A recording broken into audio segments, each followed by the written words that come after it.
Hello,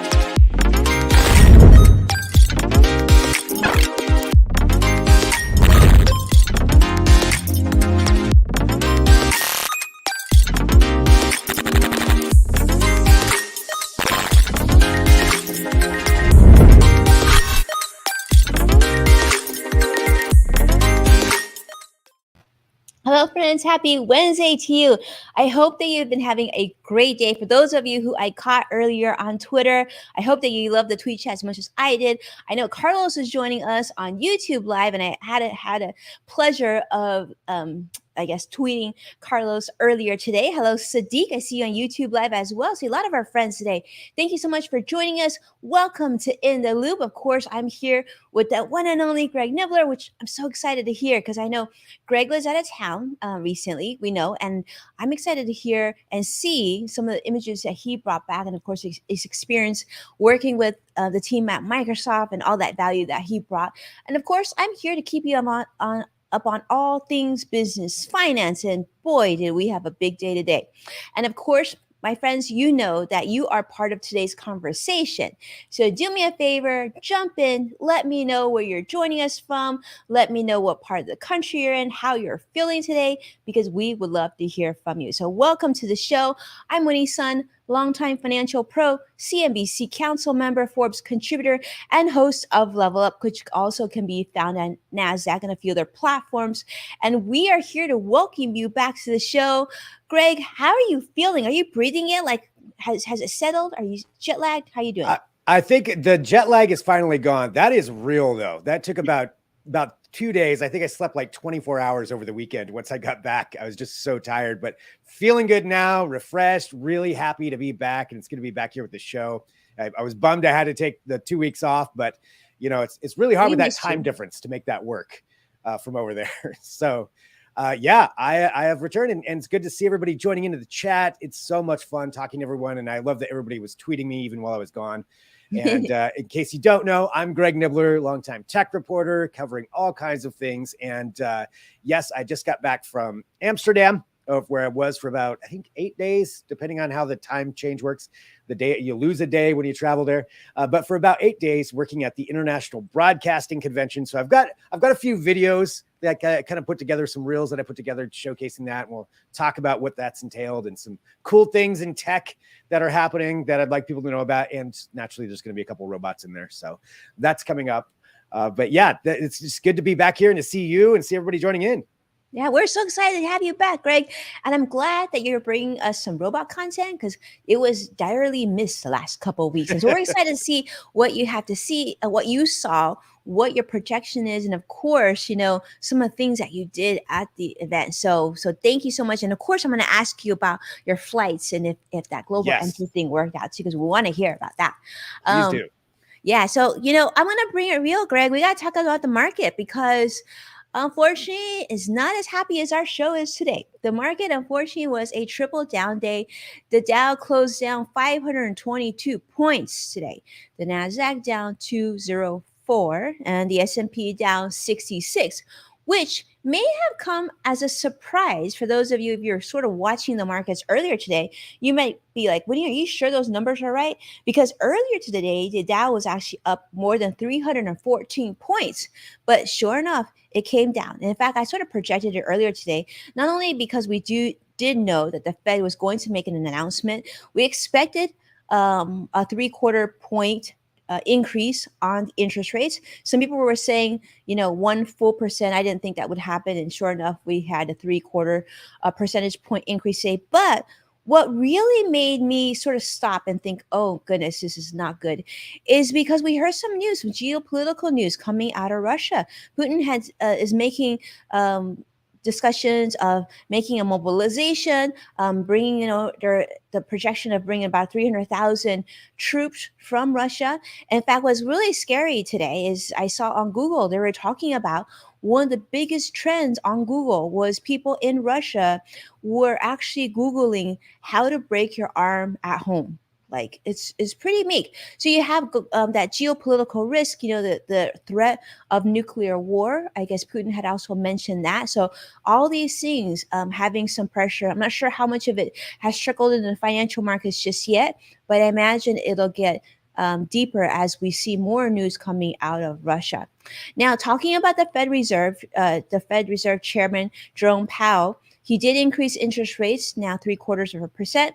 Now, as you know, this is actually quite historical for the central bank. In fact, to bring down inflation, which, as you know, is the highest since it's been in the 1980s. Well, the game plan now is they're hoping to get interest rates or inflation, I should say, not interest rates, but inflation. They're trying to get inflation down to about the 3% range. But unfortunately, that does mean they have to do quite a bit of rate hikes here. And so officials have now said that they could potentially keep on increasing interest rates now until a point where it's like at 4.6%, perhaps next year in 2023. Now, that means that for younger people who are looking to purchase a home in the market for a new home or, looking to refinance, this is not good news because not only is the cost of borrowing for a new home much more expensive now because interest rates have gone up, but of course, the cost of everything else has gone up. And so, how are people going to be able to afford that new home? And real estate prices, as we know, continue to get higher too. So, yeah, wish I had better news for you on that front, but not likely anytime soon. So, one thing you may have seen me share on Twitter, I have just called it. All right, I'm going to tell you what I think is the new PPP. And what I'm saying about the new PPP is that the three things that need to get resolved here for the financial markets to get better. So I've been hearing a lot of people talk about how they want a new raise, right? They want a bigger raise on their paycheck. They want to retire one day. I just talked to somebody that we just signed this week who, is hoping to retire soon. And everybody is saying, I want my 401k to go back up. I want my retirement savings to go back up. And me too. I certainly feel this way as well. So you might be wondering, what will it take? So I kind of coined this the new PPP. If you follow me on Twitter right before this, you may have seen it. But this is what it is. Number one, prices. The first P is prices, inflation. Inflation needs to go down, right? Number two is Putin, Russia. We need to get that geopolitical risk underway, and that needs to be behind us. Nuclear threats are not good for us here in the United States as well as anywhere else in the world in terms of getting our money to be growing again. And number three, yes, it's still here. We may not want to talk about it, but unfortunately, the stock market does. And so you should all be paying attention to this as well. And that is the pandemic. So these are the three big P's.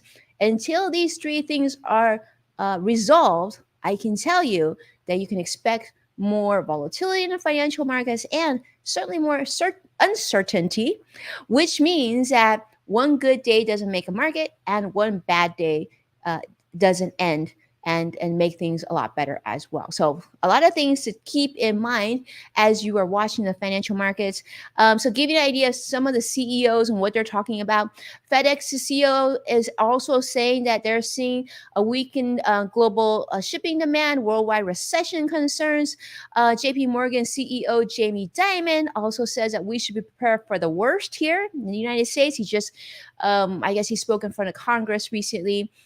So a lot of negative news coming out, but it is what it is. The U.S. mortgage interest rates as of this week are now at 6.25%, now the highest level since October 2008.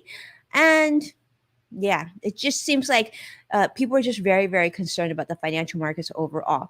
Now, Lori Konich of CNBC, she's a good friend of mine at CNBC, she shared an online financial work survey that I also wanted to put on your radar.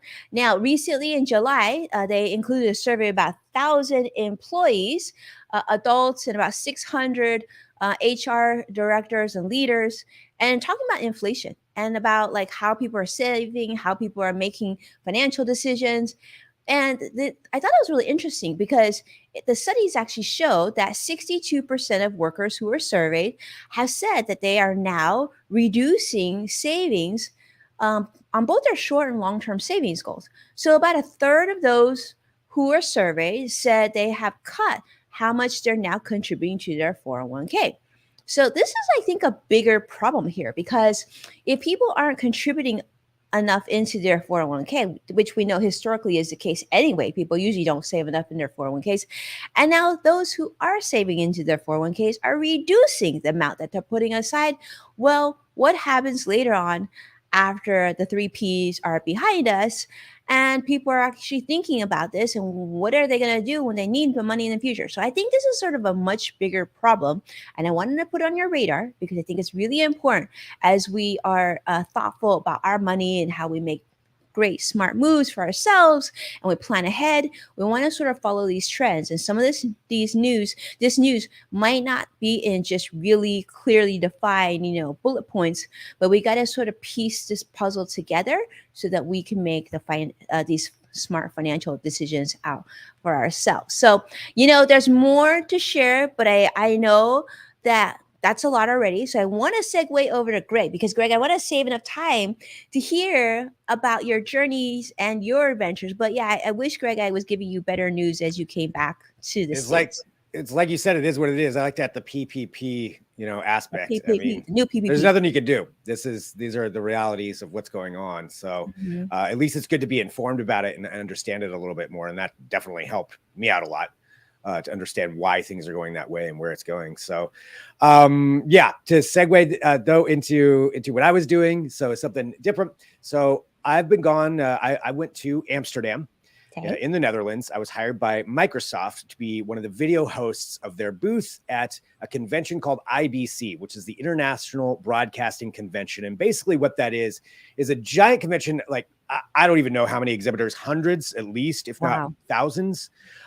Just booths upon booths in this giant convention center there, showcasing essentially every aspect of broadcasting technology, and a lot of it being like the future of broadcasting. So I put together a few little videos. They're real, so they were on Instagram. So sorry if they're straight up and down, but this is kind of showing a little bit of the floor. And as you walk around, every booth is showing what they have as the cutting edge. So like there's a fancy light, outdoor light, rain box right there. They're showing what a broadcasting booth could look like, and a moving set with moving cameras. I really found these interesting. These are these giant crane cameras, and they had a couple of them there. Like you think that one's big, and then they show the other one that's even bigger. So it's just, all this stuff is very, very expensive. These are for very professional broadcasts, but it's really cool to see what's coming out and just what it's like. So this is just kind of a little bit of an example of what it's like there on the show floor.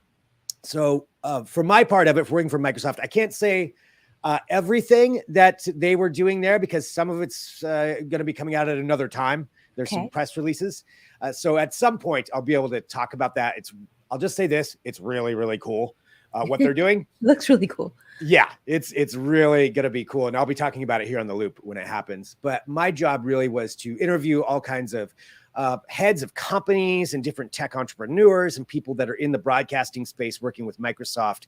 And it was probably 30 or 40 people that I talked to over the few days, at least. And so much fun. Such a great time. I love doing that. It was interesting being back on a convention floor. I haven't been to one since really January of 2020 for CES. So that was kind of a unique experience in itself, being around that many people in a big convention. But still very fascinating stuff. Just seeing what it all is. I get really excited about that. So seeing all the broadcast tech. Okay. If anybody has questions, I can try to answer. I have questions, Greg. Yes, I have lots of questions. Okay. The one thing I want to know right off the back is obviously 30 to 40 interviews, right? I know you can't tell us too much on the Microsoft front, but can you tell me this? What interview really stuck to you? What really stood out? What was something that someone said that really stood out in your mind? I think there was a general theme, and this isn't giving away too much, a general theme of where the future of broadcasting and basically interaction with viewers is going. Because we've seen, this big push for live streaming, and everything was about live streaming. There wasn't a single booth that didn't have live streaming as part of what they were talking about. Not that I saw anyway. Okay. So that really is the future. It was how that's getting done, but then it's the way they're integrating all of these different technologies into a viewer experience. So to where you're going to say, be able to like change, you could potentially like change cameras or the way you watch something, especially live events, is over the next couple of years, at least, maybe even sooner than that, it's going to change and evolve.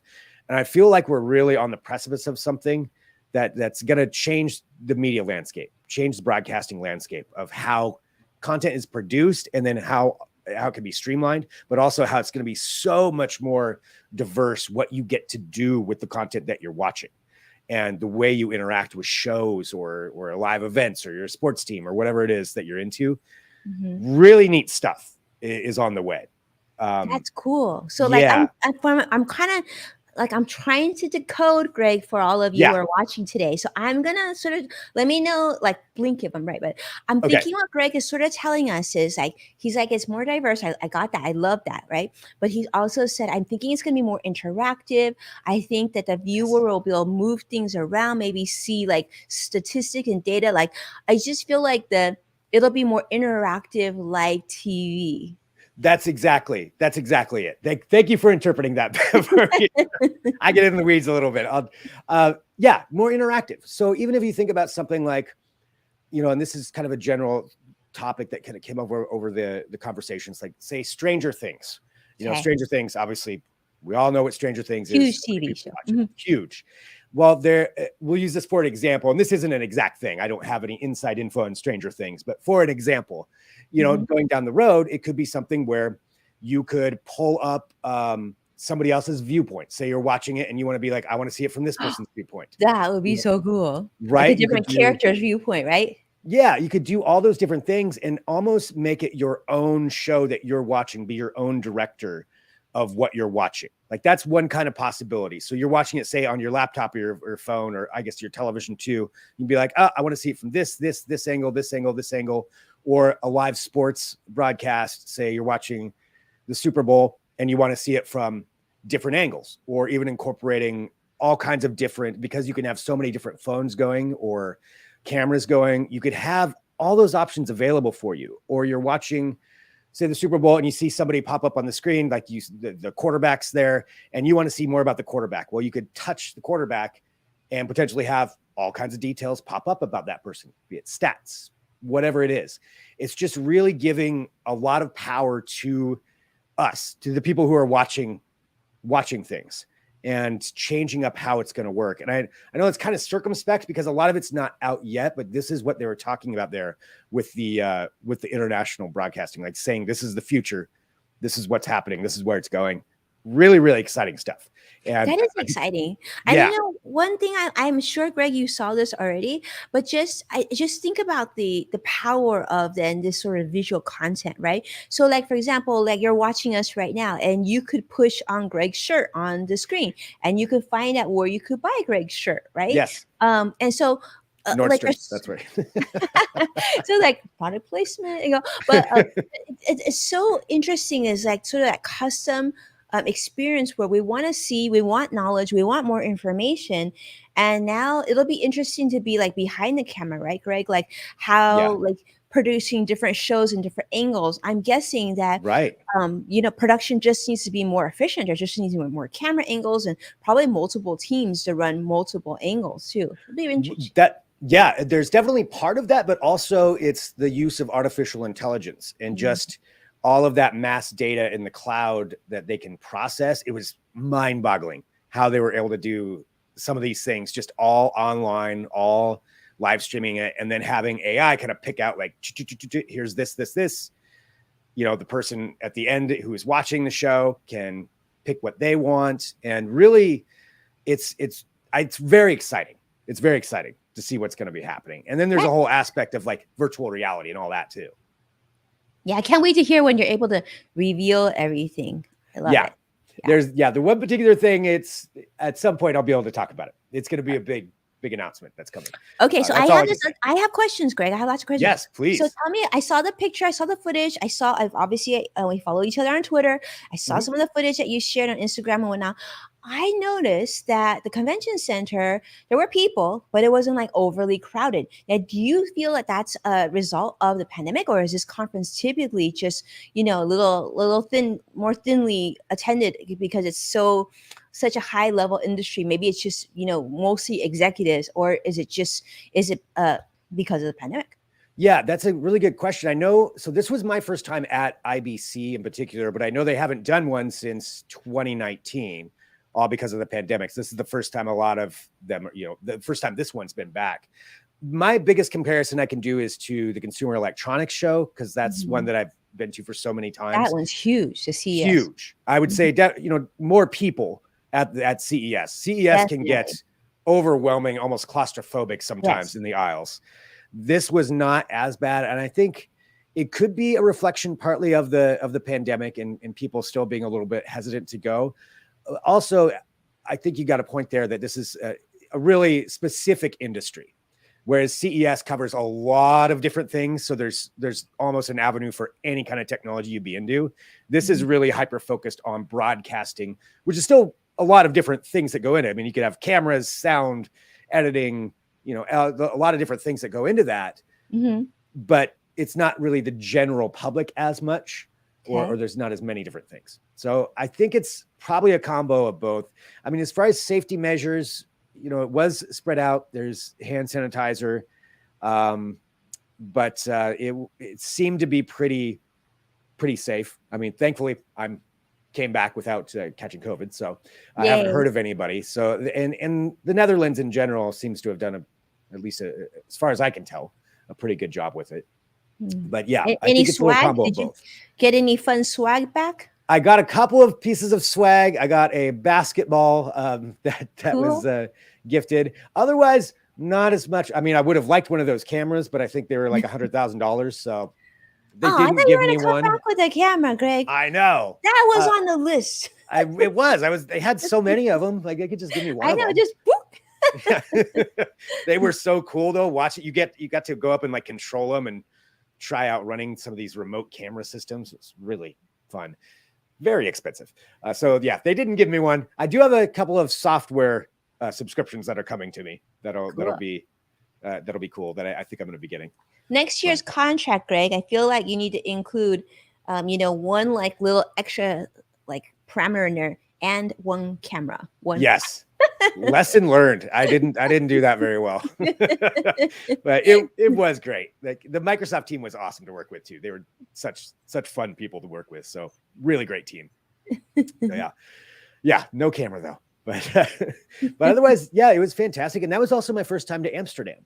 So that was the other aspect of it is, seeing this city. I haven't been to Europe in quite a while. So this was getting back to Europe, seeing Amsterdam itself. I did have, I've posted a bunch of things on my personal pages just of my trips. I did take one video, kind of put together some videos of the canals.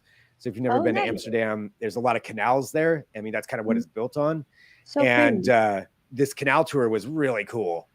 That you can just kind of get to see the city from a different angle. It's all these very tall buildings and lots of boats, lots of canals, I feel like you did this in Oregon and now you're doing We don't have quite the canals like this. We've got rivers. boats and water. Yeah, I know. It's not that much different. Actually, the weather was pretty similar to Oregon. Really? So Yeah. Vicky is saying playground for Greg. Yes, I agree. Yes. Like that, I agree with you too, Vicky. Vicky's gonna pop a camera in the mail for you. Thank you, Vicky. Sadiq is saying broadcast and TV specific. Yeah, for the conference, I'm sure. Yeah. Virtual production is the future, Greg. That's what's from Sadiq as well. Yeah, it really was. It was just a huge theme, virtual production. Oh, yeah, Sadiq mentioned, shoot, I forgot to grab a picture to show that. I remember before I went, Sadiq wrote and said, hey, there's a 3D printed bridge in Amsterdam. I did. I went and saw it the first day I was there. I forgot to throw that picture in for you to see. What? Yeah, but I got to go see that. It was really cool. Okay, we're gonna get Greg to show it next time, okay? Because Yes. we want to see this 3D printed bridge. I want to see this. I want to see this 3D. I took a little video of it too, and I just totally blanked on putting that into the broadcast. That's my bad. I'll show it for the next show. Yeah. I'll get one pulled up. So yeah, very, very cool. Really, really a great time. And then, of course, because I talk a lot about robots on this show, and of course, I inevitably ended up running into a robot at the airport on the way back, almost literally running into a robot on the way back. So I got there, I had a little bit of shopping left to do because I wanted to pick up some gifts. And I walk over to this Dutch themed store, which they're all over there in the airport, just to pick up some kind of things. And I didn't even notice. So that's Pepper the robot that we've talked about before here on the show. And Tell me about dressed up like a little Dutch person. And I was standing there to the left. There was like a stand, and I'm looking at this stand, and all of a sudden the robot just started speaking out of my right and scared the heck out of me. I jumped and yelled and then realized, oh, okay. And you can interact with it. And part of what this one was is a demonstration for COVID safety distances, because in the Netherlands, they were doing 3 meters. And so it was like, hey, can you do 3 meters? And the robot just talks to you. And it was kind of so cool. Yeah, it was pretty How interesting. cute. Yeah, that was the one little demo. And then you can play trivia and quizzes. And then, of course, it'll try to sell you whatever is in the store. Like, this is my favorite candy. It's on sale right now for blah, blah, which I bought some. But so it worked. But yeah, it was really, really cool actually seeing one of those in the wild being used in an airport for sales, really. Is what was going on with that one. So yeah, Pepper the robot is out there, just dressed up as a Dutch person. So. Okay, did you get to bring one home? That's really cool. I mean, I love this use of robots. I mean, it looks so friendly and how cool to have it at the airport, right? And packing candy and keeping you COVID safe. I mean, that's a great use of a robot. Right? Yeah, it was pretty good. Minus I didn't notice it, and it scared me. So I did jump. I probably scared somebody else when I jumped, but then it was okay. Then I played the game with it. That is but amazing. Yeah. And the flights, weren't bad. They were pretty good too. So got to go direct there, which was nice. I know you said you might have some questions about the flights. Yeah, well, you need to ask. So I know that, Greg, before you went, we were talking about global entry. We're talking about how it's almost like 2 years now to get global entry. So the government's saying, instead of getting global entry, try and get pre-check instead. But it's like, so were you successful? Were you able to get your global entry? Yeah, that was such a good recommendation. So I followed Winnie's advice and I went online and applied for global entry. And global entry it can speed up how you get through customs coming back into the US. So yeah, I could apply for it, but then normally once you do that, you have to set up an interview, and it's a year, 18 months, 2 years out to get an interview because everybody's short-staffed. Which, by the way, the Netherlands is short-staffed too. I learned that was one thing at their airport. Their customs was so short-staffed you had to get there 4 hours before your flight. Whoa. And some people didn't even make it then. I got lucky and got through. Wow. But this is a way to speed it up. And then when you get back to the United States, you do your interview right there and you go through customs. And I was able to get it. So for the next time, it'll be pretty beneficial for coming back in. So thank you for recommending that. I did that immediately. I think after our last show, once you said it, I'm like, oh, got to go do that right now. And it worked. So Greg, you went to the interview in Portland? Yeah, you did it. So you get back and, you have to go through normal customs coming back into the US when you're coming from anywhere overseas, just like every country. But you get through, you go through the line, and then there's a specific extra line you go to where it says it's not pre-qualified for global entry. It's there's a term for it. I'm blanking on that, but there's a section. Yeah, you're approved ahead of time. Approved. Yeah. It's like pre-qualified or something like that. You just have to go through. It's about like a 20-minute thing. They just ask, a bunch of questions and verify things. They take your fingerprints and you get a picture for your pass. It takes about a half hour once you actually talk to somebody. But yeah, you were able to do it right there. And that's amazing. And even the customs agent, they were short-staffed too. But he's like, this may take a little while to get through this line, but it's a lot better than waiting for a year or longer. So might as well stick around and do it. So I did. And I was able to get it. Well, and you're tired, you're off the plane, you just got to do it. But I know, like, I fly back to LAX, and I will tell you, as someone who, who's utilized global entry, I was lucky to get this before the pandemic, of course. But coming through, like, when you come into LAX, Los Angeles airport, the difference between having global entry and not having global entry, like I got through customs in like 10 minutes versus a good friend of mine flew same flight 2 hours longer. So I was already Ooh, home, relaxed, and they were just literally getting an Uber at that time. So it's a so big, worth it. big deal. So worth it. And by the Yeah. way, I should mention, because I know it's been a few years and a lot of people haven't taken international flights in the last couple of years because of the pandemic. For those of you who, already are like myself, who have global entry, make sure you jump on and see when this thing comes due, okay? Because global entry, I believe, is only like 4 or 5 years is the duration. And since this pandemic is nearing 3 years, you just want to check, because if it's about to come due, make sure you renew, because otherwise you got to Yeah. start from scratch. You don't want to do that. You don't want to do that. That reminds me a couple of other things with that too. With global entry, it also, you automatically get TSA pre-check included Hmm. in it. So that's, even if you're not flying internationally, flying domestically, TSA pre-check is amazing. Saves you Amazing. so much time. Yes. Just I used to look at those lines where people were just getting right through before I had it, being so jealous. Now I get to be one of those people. So it covers that too. The other thing I found out, so my passport's actually getting ready to expire in February. I just hadn't been paying attention.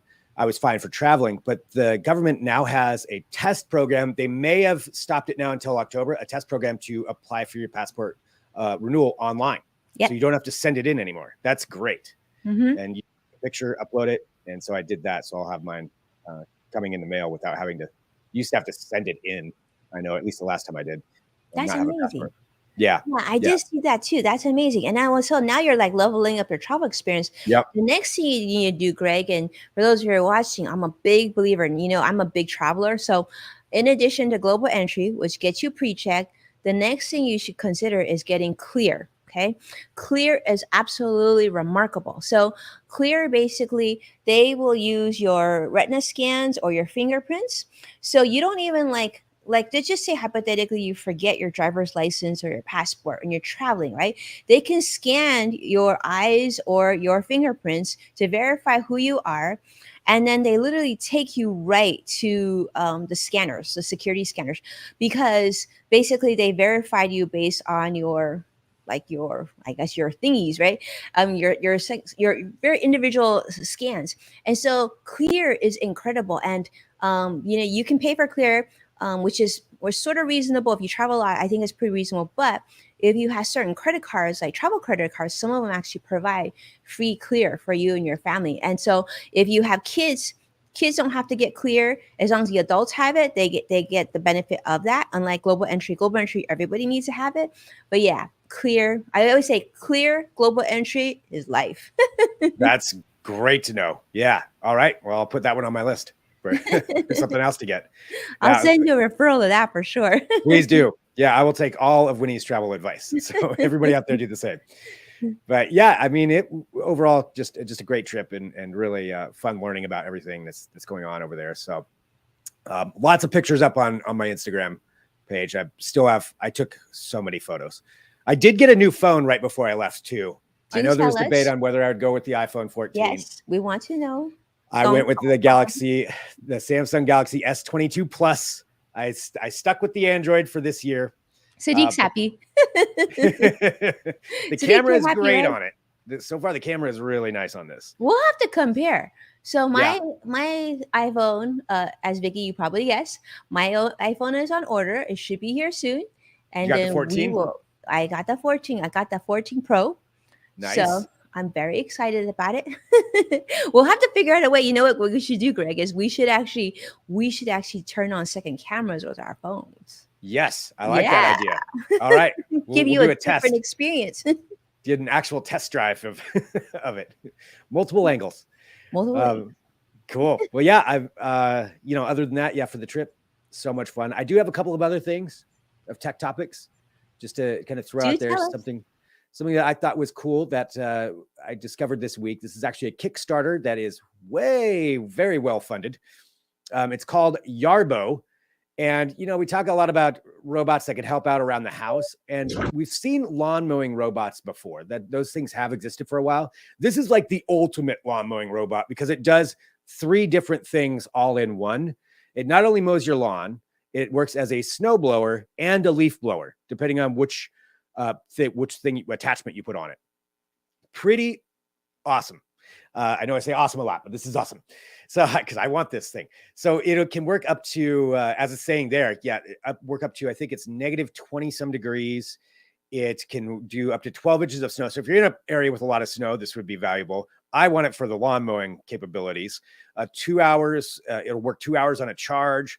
I mean, it's just kind of a beast of a machine. Yeah, it's got GPS tracking. So you just kind of set up where your yard is, and then it'll figure it out. It's got all kinds of cameras for obstacle avoidance. So it's not going to, run over a kid or anything.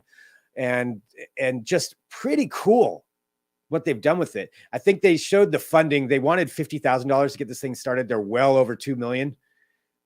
It's a little spendy. I think it's $2,600 for the base model, 30 some hundred for the higher one. So still a little pricey for it, but pretty neat, especially for people who live in areas where there's a lot of snow. I can think this would be a nice addition as they're sitting in there. Yeah, nice and warm, watching that thing work. That's pretty cool. So that's Yarbo is what this thing is called. Pretty cool. So that's one robot that I was seeing this week, just kind of taking a look at some robotics and some of the cool stuff that's been happening. Now, the other thing I wanted to bring up is we are about to really get into the season for new hardware. So we had Samsung with their event, the iPhone. Clearly just that happened. The iPhone event was actually the day that I was leaving. So a couple of weeks ago. Now we're getting into the season where everybody's going to be having events. So Tesla's doing one in, I think September 30th. They're doing an AI event where they're supposedly going to be unveiling their robot. We'll see how that works. Then you've got later on in October, Microsoft is having a Surface event. Google's going to be releasing their new phone. But next week, a week from today, Amazon is having their hardware event. And this is where we're going to get to see, ideally, all the new updates to their smart home devices, most likely probably some new Ring stuff, they did have a new tablet that came out today, and maybe some surprises. Last year, I don't know if anybody remembers, that's when they had their little robot that will run around the house, and you could use it for basically like Zoom style calling. And so I'm hoping we get to see some kind of surprises like that'll come out. But that's a week from today. So pretty cool and exciting. At least it's for me, if you're a tech nerd, seeing what the new stuff is going to be. That's the robot from last year that they released. That it's, you could maybe call it creepy a little bit. However, that's what they showcased. It has all kinds of like obstacle avoidance stuff on it too. I still don't know anybody that has it personally. But that was one. And it's just kind of one of those things where I want to see what kind of new stuff they're going to showcase, even if it doesn't become a product that everybody's going to pick up. So I think this one had a waiting list to even try to get on it, or you had to be approved, just to see where the technology is going. And that is why I wanted to also bring up one other thing that I'm hoping we get to find out or see some more use cases for next week for this Amazon hardware event. So this is for anybody, if you've dabbled in smart homes at all, any kind of smart home device. If you're like me, and probably, you've tried this out, if you say you have an Amazon Echo device, but then you also get a good deal on a camera that's not a Ring camera, but camera from a different company. And then you have a light switch from another company. And then you have a smart bulb from another company. Well, getting all those things to work together can be a real pain, because a lot of times they either won't communicate with each other, or they're not on the same program, or even say you've got an Apple device. Well, your Apple device won't work with your Google Nest thermometer. All those issues are going to be going away. And that's because the entire industry has gotten together, and this has been developing over the last couple of years, to create something it's called Matter. And it's a software protocol. I'll make that real simple, though. It's a way that all the devices communicate with each other, and it means they're all going to be on the same wavelength. So you won't have to worry about if you've got one thing from one company, well, I can't use it with this company, can't use it with that. They're all going to talk to each other, and you'll be able to use all of them together. So you can pick the best product you like, and then combine that with something else that maybe you got a good deal on, and make it all work.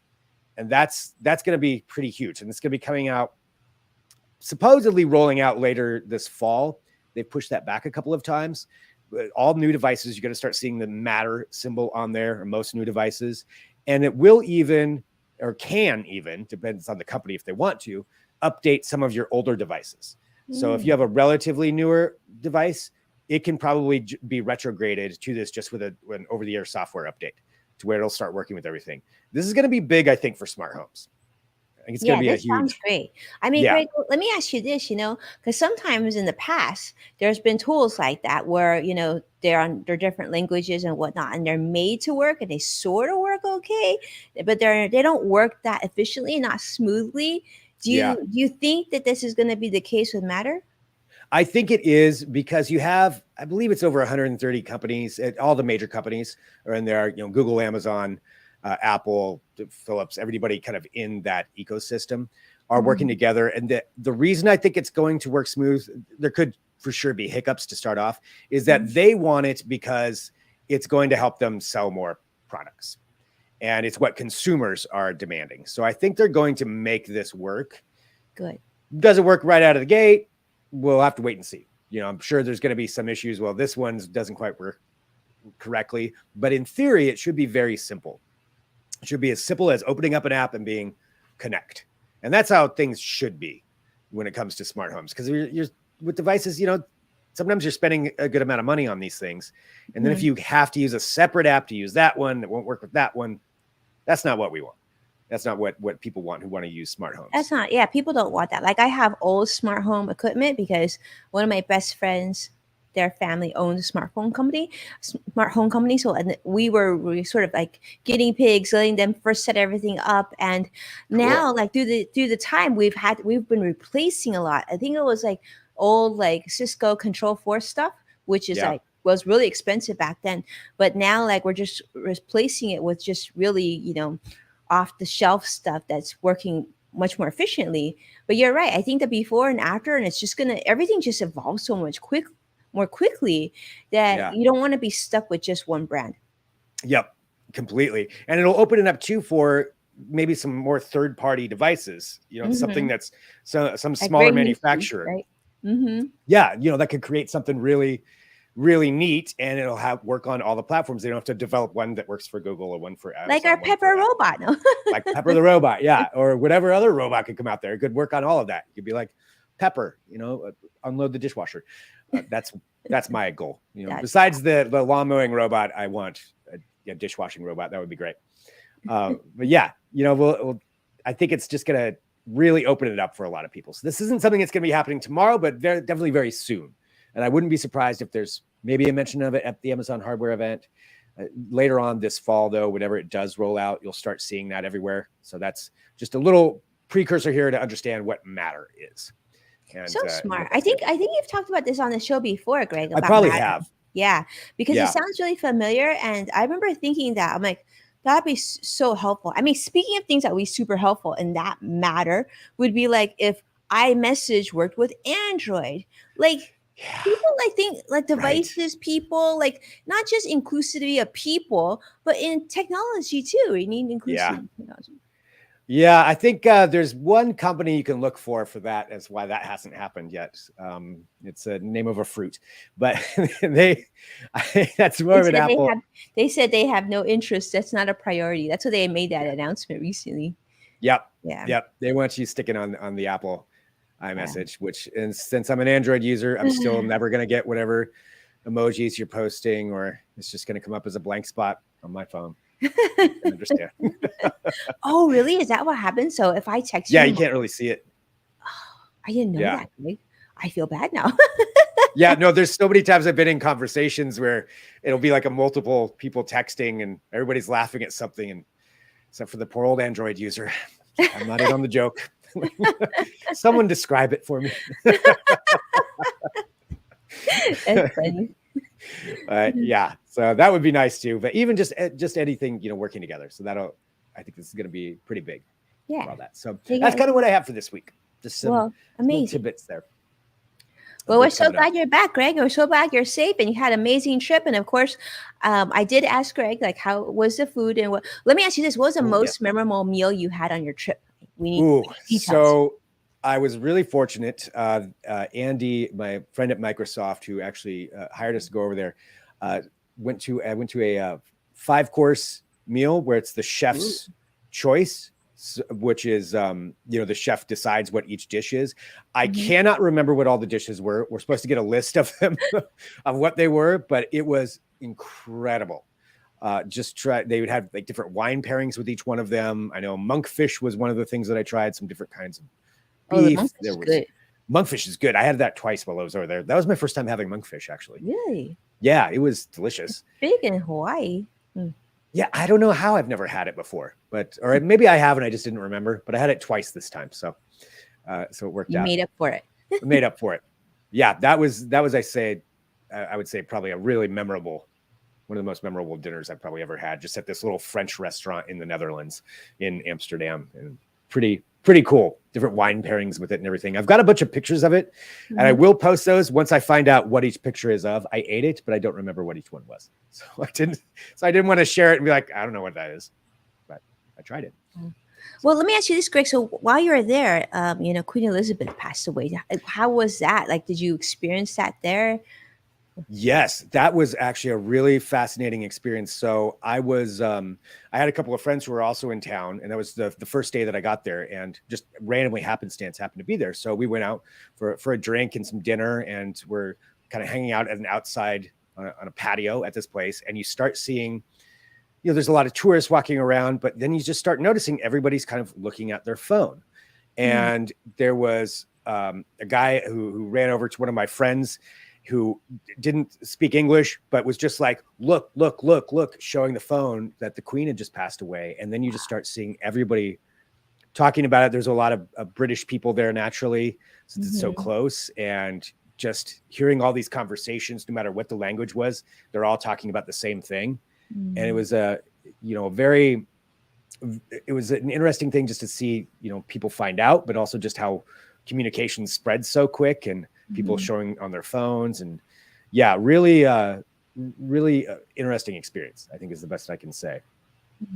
Yeah, and seeing how that all transpired just in person, and it was on every TV channel there till I left. I'm sure that was the same here. Same here too. Yeah, for sure. Yeah. Yeah. So I see Vicky, so now says Vicky is saying, right, he has King Charles now. Yep. Yeah, King Charles now. Yeah. As you're saying, it was history. I mean, it's a huge historical moment. But yeah, really, really kind of and I mean, I'm not going to say it wasn't a neat experience, because obviously, it's around at death, but it was seeing everybody talking about the same thing and being on the same page was a unique experience. Yeah, unique. Unique experience. Yeah. Well, we're glad you're home, Greg. I'm sure you're glad. I'm sure your dog's happy that you're home. Dog is happy. But yeah, this is great. We love to see the video and listen to footage. I love it. Well, we will definitely come back to you. I'm going to tell you right now, next week, I will not be here for In the Loop. I am on my own adventure. And then when I get back, I will share it with all of you when I get back. But in the meantime, we are so grateful to have you be a part of the show. And of course, Greg, we really, really missed you. But thank you, everybody, for tuning in today and joining me as we welcome Greg back. Then, Greg, I'll throw it to you. Yeah. Well, thank you very much. So good to be back. So good to be here with you, Whitney, and everybody watching. We love doing this show. Love interacting with everyone, whether you're watching live or whether you're watching afterward. Always feel free to reach out, send me anything you think is interesting. And I appreciate everybody who was doing that while I was out. And thanks for welcoming me back. And out next week, but then we'll be back, and can't wait to hear about Winnie's adventure.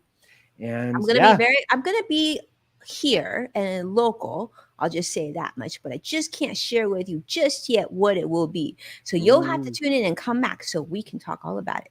That is a good teaser. That's a guarantee right there. So you'll want to tune back for that. So in the meantime, thanks everybody. Appreciate you all so much. And we will talk to you soon with another episode of The Loop. Take care, everybody. Bye. Bye.